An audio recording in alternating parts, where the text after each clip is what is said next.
What is going on, Nuggets Nation NBA fans? My name is Tom Leuthner. Welcome back to Nuggets Today, presented by FanArch. It is officially game day, the one day that we've been looking forward to for the entire offseason so far. At least I have, and I am so excited. It was tough the last 2 days watching almost every other team play and us not get the chance. Some crazy games, some crazy outcomes, some things I could have predicted, but were a little bit of underdog stories. But obviously, I want to get into the first topic, which is the Warriors, because they've already played. They're 1-0 going into this game. Now, am I going to say that they're this team who's running in with maximum effort? No, of course they're not. But they're on a 1-game win streak because they won their first game of the season, and I think that they're a little hot coming into the year. I think that the outcome of their game was very interesting to me, and obviously, they won. They beat the Lakers by 10. The Lakers were missing some players. Luka got hurt. I mean, he played 41 minutes, dropped 43 points, 12 rebounds, 9 assists. His supporting cast wasn't great. I mean, the only other two players on his team to have double digits were DeAndre Ayton and Austin Reeves, who had 26, and DeAndre Ayton had 10. Rui Hachimura had 9. Gabe Vincent started only at 3. Marcus Smart had 9. LaRavia had 5. Jackson Hayes had 4 and 6. Vanderbilt also played but didn't score. And then you look at the Warriors. I mean, Kuminga got his start after a long-awaited offseason of not signing. He actually played pretty well. I mean, 17 points, 9 rebounds, 6 assists, shot 6 for 11 from the field, and 4 for 6 from 3, which is amazing because he's a sniper now, I guess. Something that I think we saw from Kuminga was the ability to shoot, but I don't think that we saw the ability to shoot that well, which is actually interesting in my opinion. It's seeing a guy who wasn't signed all offseason come in, or didn't get extended all offseason rather, comes in and is one of the best offensive players on the team. And we didn't see the greatest center play. I think that I actually thought Quentin Post would be a lot better. He only played 9 minutes. Trace Jackson Davis, another guy I thought we'd see play. They played a smaller lineup. They played, I think, what people thought they would come out and do. And that is they brought Draymond in at center. Kuminga and Butler were split at the power forward, small forward. Podziemski is at the 2, and Steph Curry's at the 1. And I mean, like the Lakers, DeAndre Ayton didn't really do much. I think at 10 and 6, you would expect him to put up way more rebounds. I know Draymond's going to be a physical guy, specimen down low. Jimmy Butler's going to play his defensive game down low, but even Kuminga grabbed 9 rebounds. So I was a little surprised. Al Horford came in, played 20 minutes, and he didn't impact the game as much as I think everybody thought he would. He only put up 5-5-1. He shot 2 for 7 from the field, 1 for 4 from the three-point line, and that gets me into my next topic. Just Denver's defense and how is Denver going to play defensively? What schemes are they going to run? I think that everybody knows that the Warriors want to live and die by the 3-ball. You look at the first game of the season for them, and I'm not saying they didn't live by the 3-ball, but I mean, you look at their percentages, and it wasn't like Steph shot 9 threes. Steph shot 9 threes. Pod shot 4. Kuminga had 6. Butler only had 2. Draymond had 3. I mean, their bench, you had Buddy Hield, who shot 5 for 10 from 3. Al Horford shot 4. Richard shot 1. And Gary Payton shot 1.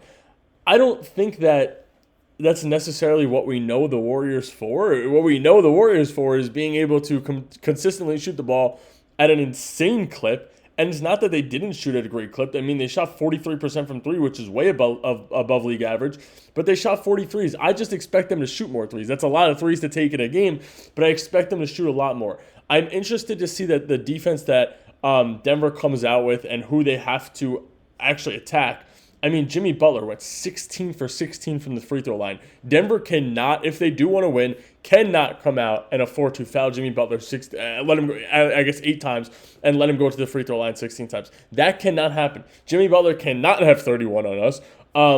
I think that we match up defensively with them pretty well. I think that Jokic is going to let Draymond shoot. We all know that. He's going to sag off. Draymond's going to shoot his threes.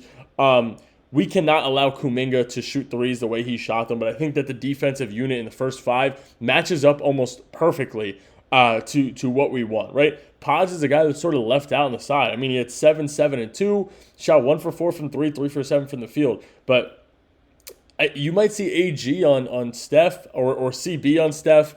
I think CB would be on Steph. AG would probably be on Jimmy. You'd probably see Cam on Kuminga, Jamal on Pods, and we're going to see Jokic on Draymond. I think that this is a game that Denver can run the two big set, and it could actually work offensively and defensively.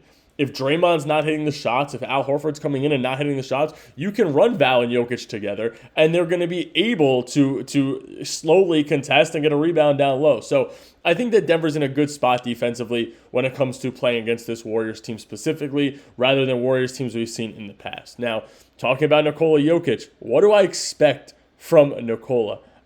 Listen, no real center starting. Draymond's great, right? Draymond's a great defender.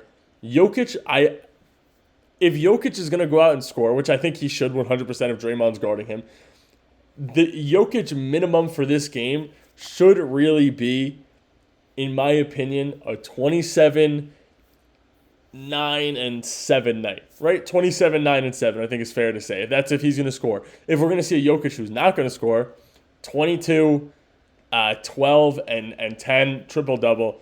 I think the 27 points is more realistic, but I am also interested to see how they implement Cam Johnson into the offensive scheme for a real game against a team who's very good defensively. Kuminga's a great defender. Obviously, Jimmy and Draymond are great defenders. So I am interested to see how they implement Cam Johnson into the offensive scheme, but I do think that Jokic should completely eat these people apart. Same thing with Al Horford. Al Horford's a great player. He can't keep up with Jokic anymore. I think they know that too. I'm interested to see what they do with Quentin Post defensively if they get him in the game, especially just for some size to go against a guy like Jokic and a guy like Jonas Valanciunas. But I wouldn't be surprised if Denver doesn't play him as much. I mean, if Denver has a lead and they don't need to blow it and they don't need to keep Jokic out there, risk any injury or any fatigue, then you'll probably see him play 26 minutes, 27 minutes, and Val comes out and is able to take up the rest of those minutes. But that's only if Nikola Jokic needs it and Denver's winning. I do see a world where, Jokic is out there playing 33, 34 minutes if Denver needs him to. Maybe even more. If it's a closer game, obviously he's playing just about every single minute of the game. But I do think that we see some lineups of both of them out there together. Now, another topic I want to hop into. So we're 2 games in now, or 2 days into the basketball season. And my Around the League topic, like I said, something I like to cover. But at the time of this recording, not all the games are done. But the first thing I wanted to get to is obviously something that's sort of important in the Nuggets world, and that is Michael Porter Jr. Now, the Nets sort of got smoked by the Hornets, 136-117. MPJ put up 12, 4, and 5 on 5 for 15 shooting and 2 for 7 from the three-point line. I want to see MPJ play so much better. I really do, and I'm rooting for him. Obviously, as somebody who's been a Nuggets fan, I have about, 3 or 4 MPJ jerseys on Denver. I want to see him do well. I think that people had these expectations because in his preseason games he was dominating, that he's going to be averaging 27 points. I think we'll see an increase. I think he might be in the 20-point range, but I don't think he does it with the most efficient numbers. He was super efficient in Denver. There's a reason. He had a guy named Nikola Jokic passing him the ball and creating that space for him. He doesn't have that anymore. I mean, it's going to be tough for him to have a great season just because it's going to be him and Cam Johnson chucking up shots, and the playmaking isn't great. I don't think they're going to be a good team, but who knows? Maybe he gets dealt and shopped at the deadline to a team that's going to contend who wants to take on his contract, or maybe he gets shopped for a couple players to help them rebuild. A couple other notes around the league before the end of this episode. The Grizzlies beat the Pelicans, missing a bunch of players for the Grizzlies. The Knicks won their first game, who I think are going to be a powerhouse.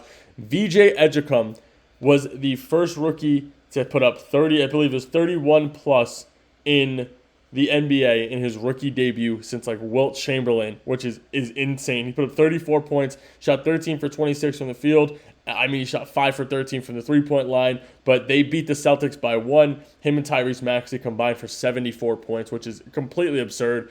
That backcourt could be amazing this offseason, or this upcoming season, if they do stay healthy. And I think just about every other Western Conference game is currently happening at the time of this recording. The other note is the third quarter just ended for this game while I'm recording the episode, and the Jazz are currently beating the Clippers 108-80.